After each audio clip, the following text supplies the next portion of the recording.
नमस्कार दोस्तों, angel broking के इस पॉडकास्ट में आपका तहे दिल से स्वागत है।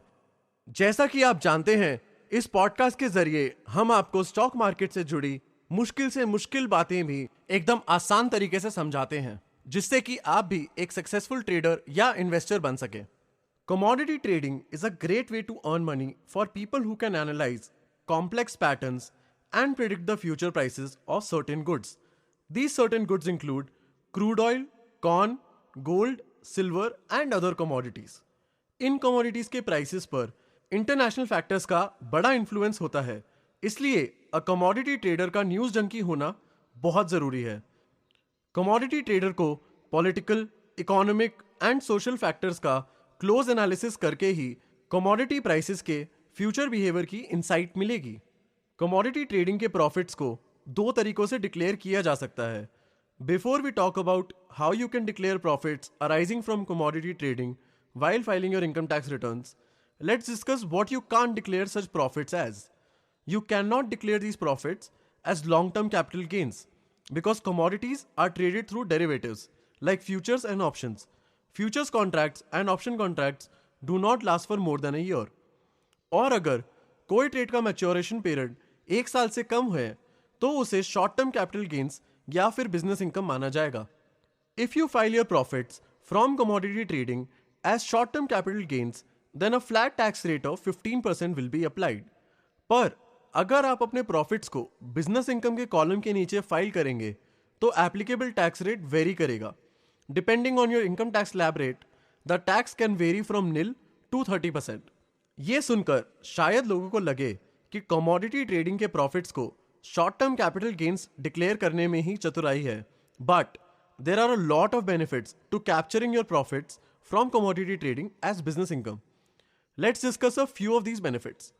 Firstly, if you declare your commodity trading profits as business income, then you can claim a lot of deductions for things like depreciation of electronic tools you use to trade. अगर आप अपने प्रॉफिट्स को business income में file करते हैं तो आपको commodity transaction tax पर भी रिलीफ मिल सकता है। On the other hand, if you file your profits as short term capital gains then you can not avail these deductions. The second reason for why filing your profits as business income is preferable to filing them as capital gains has to do with managing your losses. No one gets their prediction rights 100% of the time. Commodity market में हर business venture की तरह कभी ना कभी आपको loss का सामना तो करना ही पड़ेगा।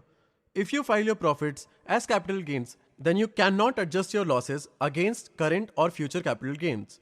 However, if you file your profits as business income, then you can adjust your losses against your capital gains as well as other sources of income such as rent, interest income, etc. Therefore, choosing business income gives you greater flexibility when it comes to offsetting your losses. In this case, setting your loss would mean a decrease in your total taxable income, which will slash your tax burden. Business income can be further divided into speculative and non-speculative income. Profits from trading that involved a physical transfer of the commodities is called non-speculative income. और अगर आपने derivatives के through physical delivery लिए बिना commodities trade किया है तो ऐसे ट्रेड्स के प्रॉफिट को स्पेक्युलेटिव प्रॉफिट माना जाता है। Remember, speculative losses in the commodity market can only be offset against speculative gains. Meanwhile, non speculative losses can be adjusted against both speculative and non speculative gains. Further, while speculative losses can only be adjusted in the current financial year and for the next 4 years, non-speculative losses can be carried forward in the current financial year as well as the next 8 years. So now you have all the information about the taxation on commodity trading. Choose your pick wisely. इसी के साथ ये podcast हम यहीं पर रोकते हैं। उम्मीद है कि आपको पॉडकास्ट पसंद आया होगा। अगर कोई ऐसा टॉपिक है जिस पर आप हमारे एक्सपर्ट्स की राय चाहते हैं तो कमेंट सेक्शन में लिखना ना भूलिएगा। अपना ध्यान रखें एंड स्टे बुलिश।